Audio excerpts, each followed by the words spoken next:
Good morning, everybody. This is Robin Ayoub from the Localization Fireside Chat, and welcome to another conversation. Welcome to another episode. Today, I am celebrating the episode number 100. And for this, I have the honor and pleasure and distinct pleasure to have with me Kit Hall and Erisa Hysi from Kit. You're on the ACTFL and Language Connect side of our world, of Language World. And Erisa is a returning third time, I think, Erisa, Yes. returning guest to this channel. Everybody's familiar with Erisa. So without any further ado, if you don't mind, first, welcome to the conversation, both of you, and glad to have you with me today. If you don't mind, we'll start with Kit. And if you don't mind, Kit, introducing yourself to the audience.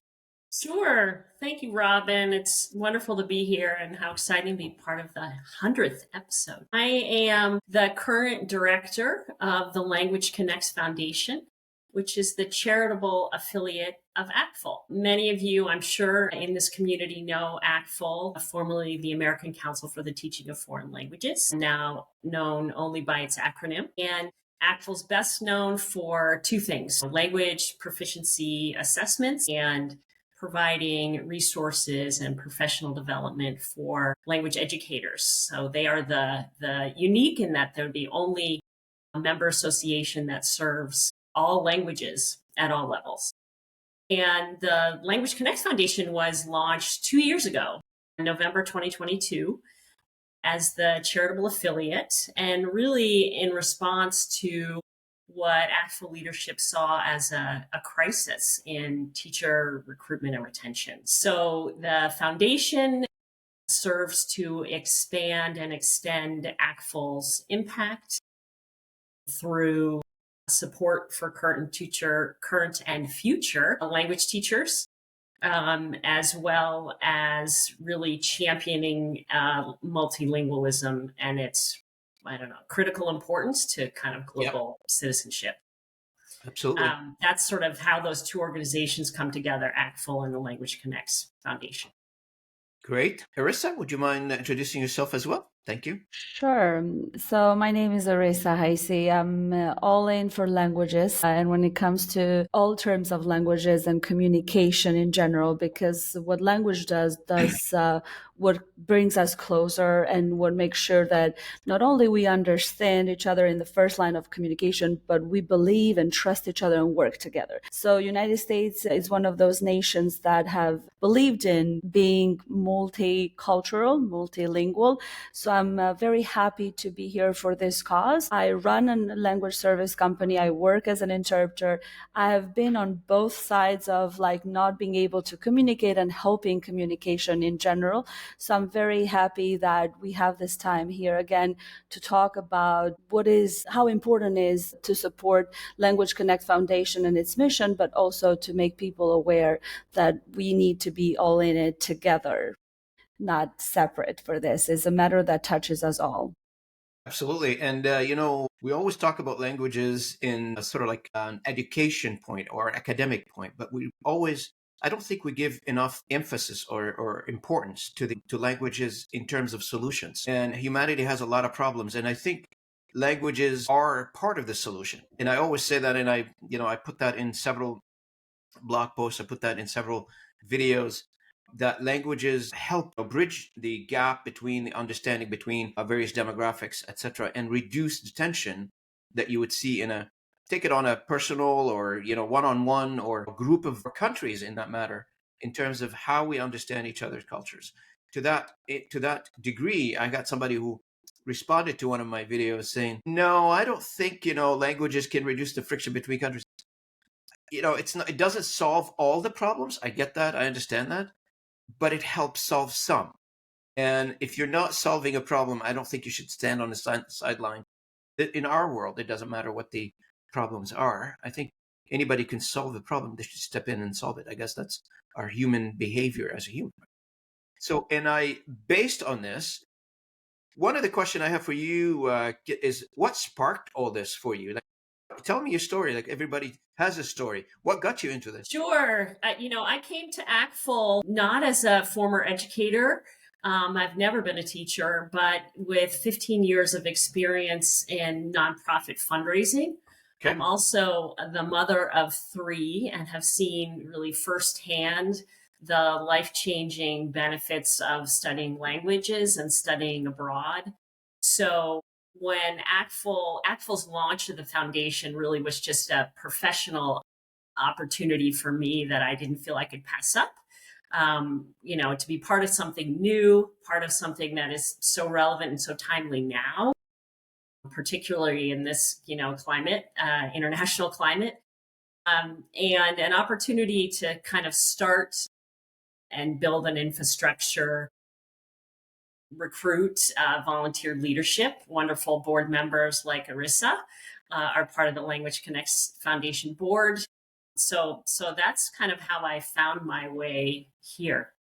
And Arista, like for you, I know I've talked to you before on several occasions, and you strike me as you get like a very active voice in terms of supporting the Language Connect initiatives, which we've talked about before, you and I. Yes. Why is that? Yes, and actually, I agree 100% of what you said, Robin, is not only in a personal level why language is important, but going beyond that, country level, it's also very, very important. And I will bring it to a little bit more like actual situation. Recently, a couple of days ago, we had the famous meeting in the Oval Office between President Trump and President of Ukraine, Zelensky. And a lot of political analysts that I was hearing about this meeting was due to language differences and language barriers. So I think that as relevant as it can be is that even in matters of so higher up, language makes a huge difference. The way we express ourselves is not only, oh, I speak this language, is I understand this language. I understand what it means, every single word we say. So I believe it's very accurate, it's very actual. So that's why I'm here, because I think that one thing that can bring us all in together as humans, not just population separately, is how to communicate, interact by respecting each other and understanding each other. Yeah, Absolutely. I agree. I saw the nuance of language was so critically lost in that conversation between President Trump and President Zelensky. And I've read so many kind of reports that sort of intuit that if there had been an interpreter there, that would have been so incredibly helpful, not only in the language nuances, but also to kind of lower the temperature, lower the pace of this conversation, which would have changed probably the outcome. Absolutely. Exactly. It's very crazy. We always say in the language industry and on the business side of the language industry, we always not complain, and it's a fact that in businesses and industry look at language in terms of where does it sit in the hierarchy of their business requirement as an afterthought, as the last piece that you would think about in any type of things, projects, written projects or audio projects, whatever you've got on the go. And it sounds like, an important meeting such as the one that you guys are describing, it sounds like, we've looked at everything from organizing the A, B's, and C's in terms of how you put a meeting together. We forgot to put an interpreter in the room, which would have been very crucial. Exactly. I don't think mean to make light because of it, but I mean, that sounds like, from what Kit is mentioning here, and I'm not familiar with the topic that much. I just read what's on the news. It sounds like it could have solved a huge issue. yes. And I think also, Robin, another thing that I think is adding up to what you're saying is the fact that we learn how to speak maybe is the first thing we learn as we develop as humans after maybe walking. So it comes like naturally to us that everybody does the same, but we forget that language is not just how different we are, it represents us culturally, how we see things and how we understand things. And not to just focus on this meeting, but a couple days ago, again, it's another paradox that is happening in our era, that US is trying to have an official language, which is English, which has never been before. So all of these are showing us our tentatives to make it in a business line, to not see language for its importance and communication, not specifically just as an ability to speak a certain language, but to communicate. I think it's very crucial and detrimental that will need to be addressed, because otherwise we will go and have more conflicts rather than more peace and communication. So, Kit, what do you think of that? English being the official language of the United States. I think it really defies the logic and the benefits of language learning and building communities and global citizenship. And the ACTFL community, of course, is very concerned. But I think as we talk about kind of the importance of language in business success, ACTFL did a report in 2019 called Making Languages Our Business, which included a survey of 1,200 companies, all sectors and all sizes, and 90% of them agreed and confirmed that they really relied on employees with language skills and language proficiency, and that 75% of them said they lost business. Mm-hmm. So we know there's a critical part of language learning. That's part of not only business success, and then, a whole other discussion about national security. So keeping our country safer. Yep. Language is important. When I first listened to the news, I didn't think much of it. You know why? Because Canada has an official language policy. Obviously, I live in Canada and I work out of this country here. And our official language policy is English and French, obviously. And also now we've added in the past year, I think, or 2 years, we've added the Aboriginal languages. Not all of them, but the government have selected half a dozen languages and added them to the language policy as an official language policy. And so when I heard the news, I thought, every country probably needs to have their own official languages. It doesn't mean in the United States you're not able to conduct business in any other language. I didn't think that would be prohibited. Am I reading this correctly or no? My concern, or one of the concerns that I've heard voiced this week, has been that currently public services, medicine, healthcare, have communications in many languages, and would adopting one language, English for the U.S., really truncate that kind of support? Oh, I see. And is it perhaps an anti-immigration policy? Is our country becoming less welcoming then? Yeah. No, there's some solid consideration there, and just it's an executive order. I don't know how long executive order lasts in the United States. Maybe for the duration of the administration. I don't know. Maybe the next administration probably will change it. No idea how that works for you guys. Yeah, I'm not clear either. I believe it's, it has to then be reversed by either the current administration or the next one. Yeah. Now, let's go back to Language Connect for a second in ACTFL and your support to the educators and in general, and the how does that work? And what are the initiatives that you have in place to support them? Can you talk to me a little bit about that? Sure, love to. And Erisa, jump in. I know this is part of your bailiwick now too, as a board member. So I think one of our programs that we're really most proud of is a future teacher scholarship program. That it's been in existence since probably for 6 or 7 years now. And this is financial support for high school seniors who are committed to becoming language teachers. So it's renewable 4 times during their higher education journey. We have 53 current future teachers enrolled and about 15 alumni who are in their first classroom. So that's one way that we financially support future language educators. And then we have a partnership with Vista Higher Learning that provides micro grants to K-12 teachers for cultural experiences. We all know that so many particularly public school teachers in this country, are spending a lot of their own funds to support some of their classroom activities. So we're really delighted to partner with Vista Higher Learning on this. And then ACTFL has long-standing professional awards and also the National Language Teacher of the Award that are managed by the Language Connects Foundation. Those provide financial support and really celebrate education and language education in a lot of different categories. And then on the kind of non-financial but very important support, we have a lot of advocacy resources. I mentioned one report that really promotes and advocates for language learning. We have a blog where we feature both students and professionals whose language learning and language proficiency has really fueled their lives and kind of benefited them in so many ways. So we love to feature those kind of stories as inspiration for language students when they're thinking about studying something else besides language. That blog and that Advocacy Resource Center is a terrific way for school districts, educators who need to help kind of narrative to help support their programs. Unfortunately, so many of these programs are in crisis and are, at risk of being truncated here in the US. So we love this is a growing kind of resource center of resources that we love to direct people to.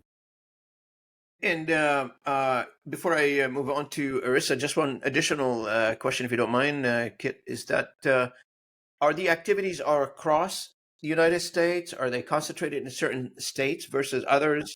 They're across the United States. Yes. And I should have mentioned, we also, ACTFL has an annual conference each year, and we provide first-time stipends for early career educators to join that conference and really benefit from all the professional development and learning opportunities and the networking there. Absolutely. And Erisa, you're on the board. What do you think? Yes. Oh, sorry. Okay, so I'm on board because, as I said, I believe in the mission and always have thought that teachers are the role models, the first role models after our parents when we transition to education. The language teachers should be those that not only introduce us to a foreign language, but to a foreign culture, to open our windows. So that's why I fully, as an industry, I don't only represent, I think, myself as Erisa, but part of being in the language service industry, I think that we as an industry are big supporter of this. And we definitely are in the first row. By this podcast, I want to invite every language service company or every company out there who believes that having to support teachers who teach foreign languages, having to support foreign language education, it's crucial to their employee well-being, to their culture well-being in their companies, in their business that they run, should be part of this. And we have a lot of opportunities to support our mission and to support our work, not specifically being in board members or just to be part of supporting our initiatives, as Kit said, for different initiatives that we have. But we're open to ideas, suggestions, how to help this profession to progress, to be welcoming more new teachers that will be available to teach languages, but also because I'm a bilingual by birth. I was born in another country. I immigrated in the United States. So I'm very passionate about protecting my language and protecting the values and the culture that my language represent. So definitely would love to see, in my case, an Albanian teacher to teach Albanian people or interested people that would like to know about this very old language in the Eastern European, to know about it, to learn about it, and also to be exposed to what we represent. And I believe that all of us that are coming from different backgrounds would be supporting this initiative. So I love what we're doing, to be honest. And Kit seems to be happy that you are on board and you're pushing this. I love the passion that you bring to the conversation, Erisa. That's great. Always.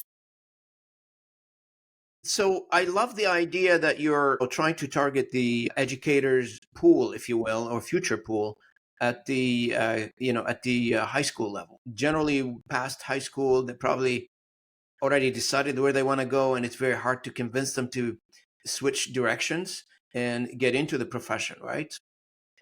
Getting involved with them at the high school level is pretty interesting. And are you seeing results?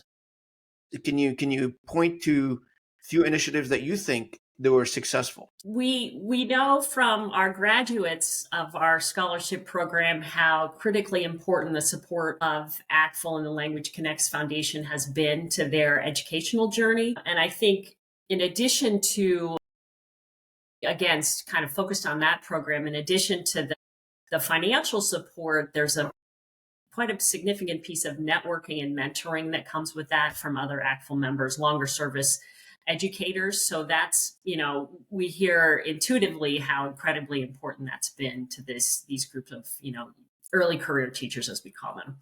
That's It's interesting that you made note about kind of once students get to college, they've already decided their path and educational journey. And we've discovered actually that several, many people have shared with us that they didn't decide to be an educator until they got very excited about studying language and or somehow mentoring or tutoring, and then decided, oh gosh, this could be a career for them.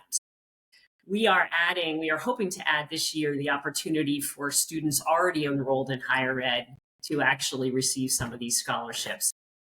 And one of the things I didn't mention, one of the programs we started shortly after the foundation's launch was a student ambassador program specifically for higher ed students who aren't committed to teaching, but want to stay connected to other like-minded students across the globe, and also want to help sustain and promote their language programs on their campuses. So we're very proud of that. We have 47 student ambassadors now, and they are in 13 countries around, outside of the US. So that's been a significant program for us, and, one that we hope will continue to grow. Do you see a situation where, we're going through, as you know, the language industry is going through a lot of metamorphoses, I call them, with the technology, with the process, everything is changing, and it's always been like this. I mean, the industry's always been changing, but now we're screaming a little bit more now about it because of the amount of changes that's taken place. The pace, right? Yeah, that's right. Do you see a situation where a translator who's been translating for so odd years, decides or got interested in this conversation that we're having right now and says, but you know what? I would like to become an educator teaching another language. Is that a possibility? I think it is. And I think there are many kind of alternative paths to certification. And I've met several people in the last couple of years who came from the business, world, who then somewhere along the line decided they really had a passion for education and wanted to mentor youth and or some combination of that. The challenge, I believe, is that the alternative paths to certification are different in every state. So because there's not really a national standard for how Erisa and I might make that transition into the education field, it doesn't make it impossible, but it certainly makes it more difficult to standardize those pathways. You mean like between states, right? Yes. Yeah. Okay. Erisa, anything to comment on this? Yes. I mean, you're still delivering the services now.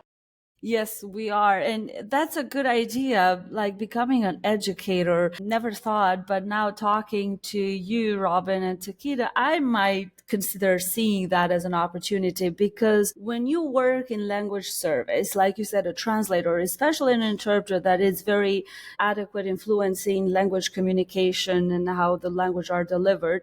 So definitely education would be another sector to see himself or herself, because not only you do what you know best, like serving the language, but also you bring more new generations and to this, not only to the industry, because also us, Robin, in our service industry, language service industry, we're lacking resources of qualified interpreters, translators. We need to scream out loud that being a bilingual not necessarily makes you an interpreter, translator. We're going remote, we're going offshore, but to have the standards that we need to serve in our industry, we need to make sure that everybody that joins our industry is like highly vetted and credible and certified. So I think the pathways, very possible here. You can go from an interpreter to a qualified educator, but also vice versa. As an educator, as a teacher, you can also be qualified and go and serve in the language service industry. So that's the beauty of being together in this.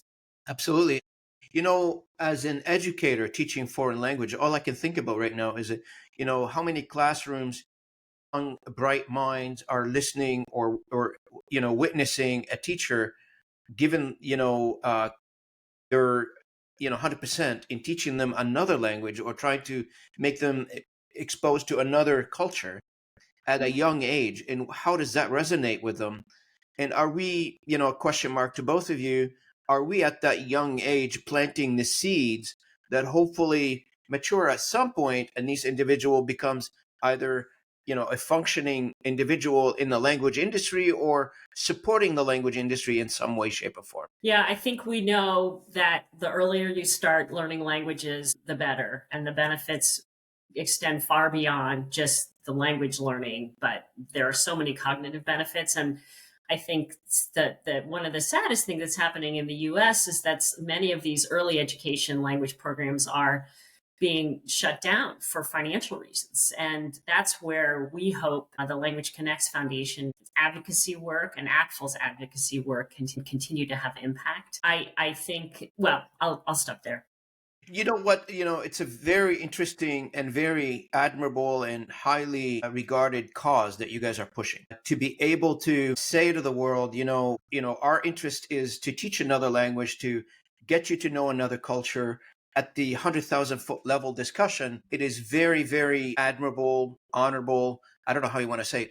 It's a very humane way of addressing the differences that we're currently seeing, on a basic way. I mean, in demographics, in cultures, etc. I speak 3 languages fluently, and I understand 5 in general. If That's impressive. I was not at a young age, and I just remember myself as a young kid learning these languages. When I was a kid, my brain, it's automatically programmed. If I go to any culture and I sit with them for 6 months, I can guarantee you I'll be semi-functioning in that language without going to classroom. Why? Is because now you programmed a brain to become a sponge, to learn by listening and adapting and behaving. I'm not an educator, but I'm just speaking about my own personal experience, how I've learned.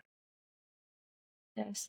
Can I also add, I think that US is the best country that needs this the most at this point, because speaking English and learning English in other countries is becoming like naturally coming as a mandatory assignment to all young generations. But because you are born or raised in US, you don't need another language. You basically can speak English anywhere. So the idea why we believe that US have to have these programs, have to support this program of teaching new languages in schools or having this opportunity to train new language teachers is because here obviously it's not very obvious that we need this, there is a demand at this point, but the consequences will be detrimental if we don't support this cause. And also, as you're saying, Robin, not only because you become a sponge cognitively when you learn a new language, but you open a window. We create better humans for the future, humans that understand culture, accept different culture, accept different mindset, not closed-minded and very close to their environment, more open to those. Yeah, most of the disagreements happen because we don't understand each other as demographics, as cultures, etc. And I want to throw something out there, maybe controversial, I don't know. It doesn't make us less American or less Canadians by learning another language. There is a room for somebody to be nationalist, being a Canadian, and speak whatever language I want to speak, but I can remain to be Canadian. Similar for you, I'm assuming learning another language, it doesn't make you less American. It makes you more, probably better American. I don't know, more educated. Yeah, I don't know what the theory is out there. Is it to a point right now, if you don't speak English, you're not an American? I don't know. Explain it to me. I don't mean to smirk, but I think the current political environment would want you to believe that if you don't speak English, you're not an American. And that's tragic for all the reasons that Erisa, so well described. That's right. Yes. So just going back a little bit, Kit, you said, how are you funded? We talk a little bit about financial challenges, and that's why some of the classrooms are being shut down, or some of the services associated are being shut down. Where do you get the money? Yeah, well, so our current funding is coming from ACTFL and ACTFL's leadership and board of directors were committed several years ago to launch this foundation and help sustain it for several years. So we are very lucky in that regard. But we, from day one, our charge was to find funding and particularly find companies who would be willing to invest in helping to sustain the language education profession for all the reasons that we know it's incredibly important for economic success and national security, et cetera. And that latter support has been surprisingly hard to find. I think most companies, and again, I like link back to this report that was done several years ago now, Making Languages Our Business, but most companies would confirm that they need employees with language skills in order to succeed, and not just in jobs that are overseas, but in domestic positions, but are having a very hard time finding them. And I'm assuming not just companies, I'm assuming even like federal departments, like if you're on, Sure. I'm assuming like State Department, for instance, Yes, don't they speak another language with another absolutely. country or something? I don't know. Yeah, absolutely. So our national security depends on this as well. And when I speak to company representatives, for example, in HR, they're the first to say, well, gosh, absolutely. I couldn't agree with you more, Kit. But really, I don't have money in HR to help support this. You need to speak to the marketing people. And the marketing people are very focused, as they should be. And I've been on this job before, on ROI. And the ask that we're making of companies is really to make a long-term investment that an investment and a gift to the foundation today is supporting current and future language educators who are educating your, future employees, company X. So we've had a surprisingly difficult time finding funding for those initiatives in the past 2 years, but certainly have several wonderful partners. I mentioned Vista Higher Learning, Clet World Languages. Many of these companies we knew already because they were partners of ACTFL in some way. So just and Erisa, like for somebody who's listening to this podcast, I hope first they're learning something, and it is very educational for me today to learn from you two about this important initiative that you guys are guiding and championing and putting through together. Hopefully you find a better time ahead. I understand there's some difficulties you're being faced with right now, but I'm assuming this will go away eventually, and I hope so. That's my fingers crossed kind of thing. I still have a couple of more items I want to address with you. One is, what's the impact of technology? Are you seeing any on the initiatives that you're trying to put together or on the future of Language Connect? Arisa, do you want me to start with that? Yes, please. I'm sure AI has had a huge impact on the localization translation, but ACTFL is very supportive of AI used responsibly, and sees it as a really terrific tool for educators and language educators to enhance language learning in their classrooms. We all recognize that AI is not going to replace teachers, and for all the reasons that Erisa so well communicated, the nuance of language, the importance of culture, that we see it as an added benefit, again, if used responsibly. Yes, and I want to add something here. Also, I want to see the positivity on the side of technology. It also offers us opportunities because now the traditional classroom is not as traditional as it used to be. So languages can be learned online. So courses are being developed online with opportunities for new teachers or current teachers, to teach their skills online, not necessarily physically or in person. So this is a great opportunity to help, boost this. But also in terms of language service, we all agree that AI is here for long, and AI will be a tool that will help us do a better job. But necessarily we have to agree that we have to combine forces with AI, not to fight it off, but to accept it, to learn it, to use it better. And I definitely accept the fact that with AI, we need to set the bar higher than it used to be for our quality as professionals that we represent, either in language service industry or also language teaching. So teachers have to be more adequate to use the technology, also providers of language. So definitely it's a good thing. I interviewed somebody here on the channel in a teaching capacity, and I was told that they are using AI to do preparations, like course preparations, generate ideas around that, get the creativity juice moving, I guess, in the right direction in the prep phase.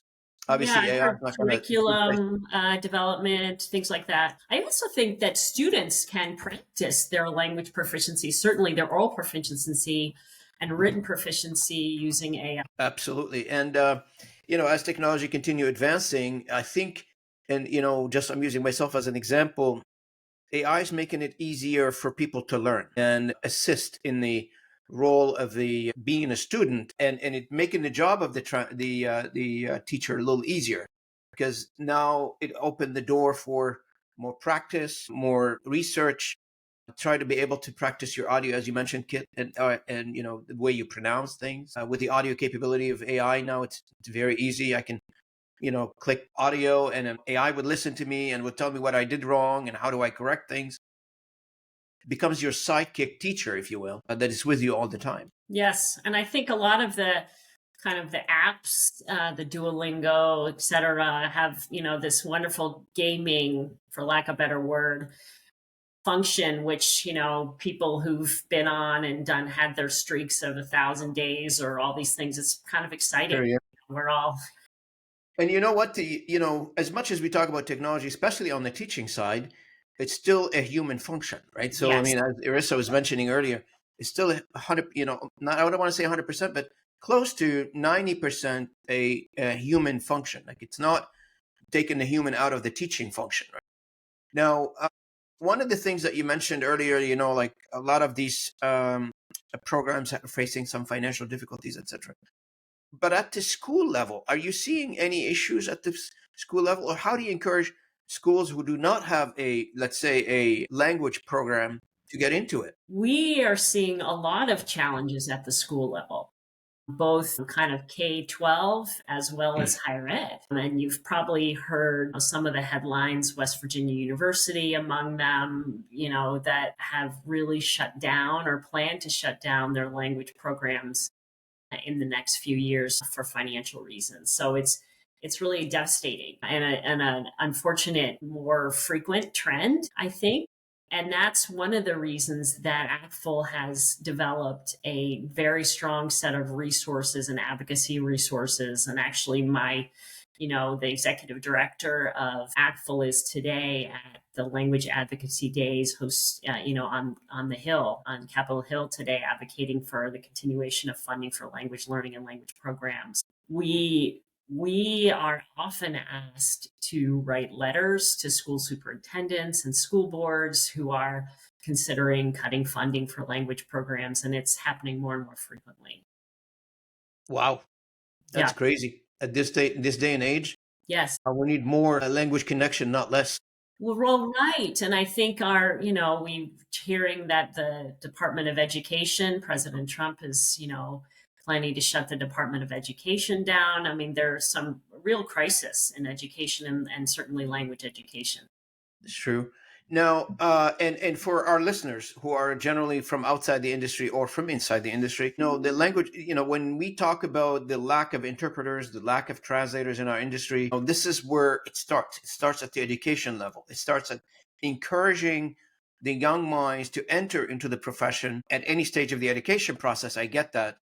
But generally speaking, at a young age, when you expose them to new languages, expose them to new cultures, and that sort of drives them in that direction. And if we don't have that, then you create a gap. Generally, the language industry is made up of translators and interpreters. Generally, it's an aging population. Forgive me for saying this, Yes. but if you take a snapshot across our entire industry, interpreters and translators are not getting any younger. I'm sorry. And they are going to face retirement at some point. So the question is, who is the next generation who's going to take on the language torch, if you will, and continue pushing it forward? And this is where you guys come in. I'm so happy that we're having this conversation today. I'll take it on my side. Anything I can do to help push this initiative forward in using this channel or using my, platforms, I'm happy to support you guys.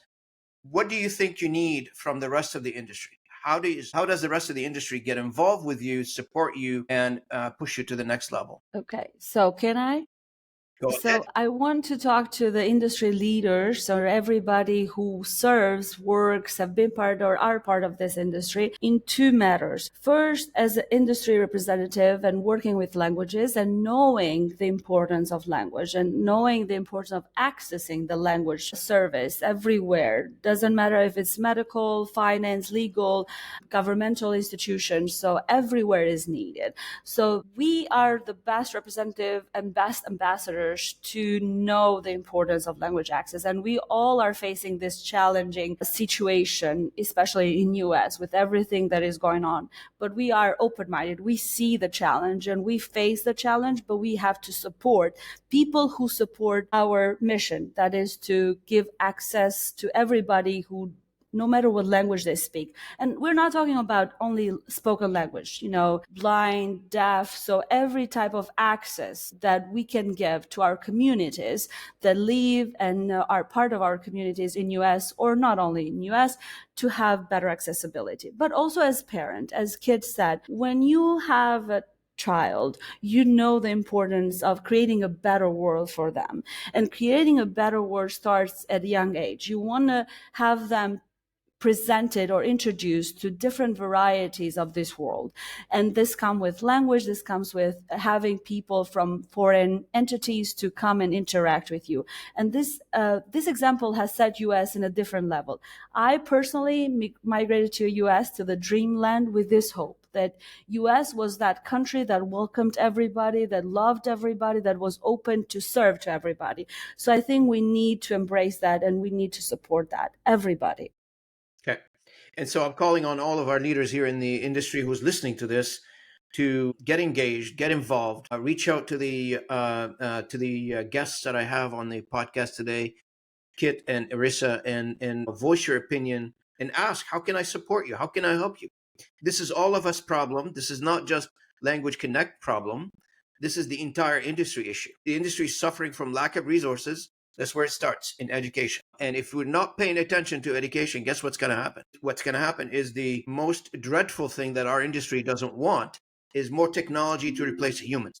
Yes. If you don't have a human, then you got to get technology in. And when technology gets in, nobody's happy. And the end product is not better. Correct. Yeah. Yeah. So I know you have like several things on your website, which I want to ask you about. Like, what is the seal of biliteracy?